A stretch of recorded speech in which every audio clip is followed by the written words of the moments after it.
Pourquoi était-ce important de réunir les plus grands maîtres de midi pour ces 12 ans des 12 coups de midi?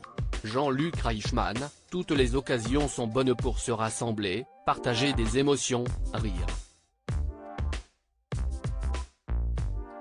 Nous avons vécu tellement de choses fortes avec les candidats, les téléspectateurs, les personnalités, que nous devions d'en faire un événement.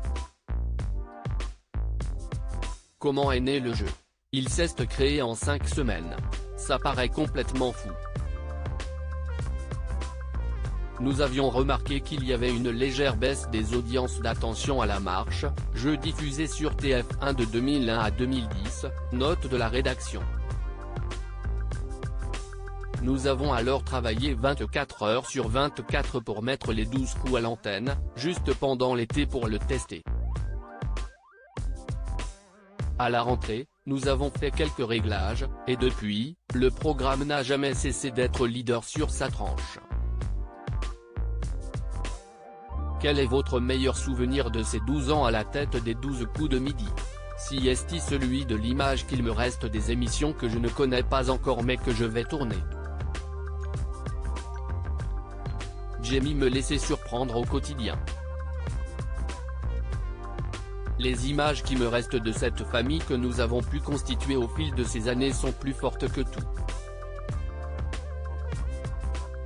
Et votre pire souvenir?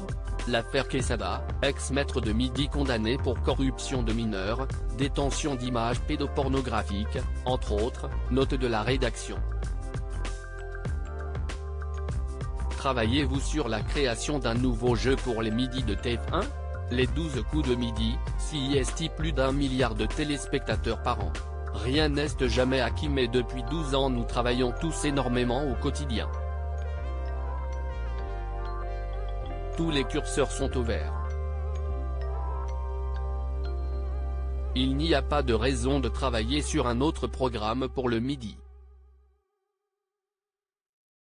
TF1 me fait confiance, me laisse une liberté totale et je ne la remercierai jamais assez. Tant que j'ai la joie, l'envie de l'animer et tant que je me sentirai utile, pourquoi j'arrêterais? Vous revenez d'un road trip aux États-Unis avec votre femme, Nathalie. Comment qualifieriez-vous cette expérience? Nous avons parcouru 5000 km à moto aux États-Unis car nous avions envie de nous évader à deux, de partir à l'aventure, de faire une parenthèse inattendue de complicité rêveuse, après ces dernières années tellement délicates pour tout le monde. CIST une expérience formidable. Prendre le temps, se laisser surprendre par la vie et les paysages, être en contact direct avec la nature et les éléments. Quels sont vos futurs projets avec TF1?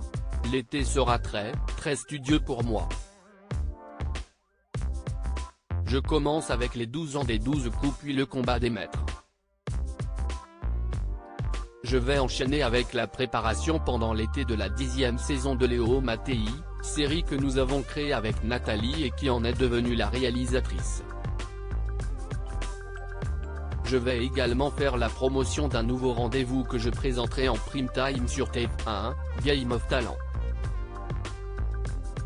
L'été sera chaud, dans les t-shirts, dans les maillots.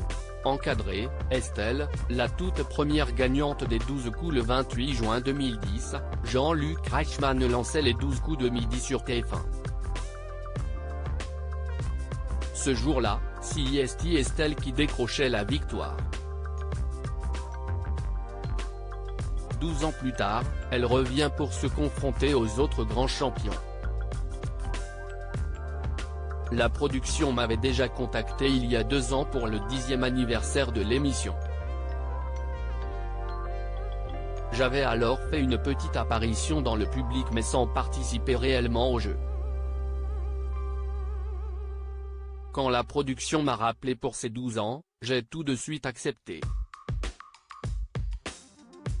Si est-il trop cool de se dire que l'on fait un peu partie de l'histoire d'un programme aussi populaire, nous confie celle qui à l'époque de sa victoire avait gagné 100 €.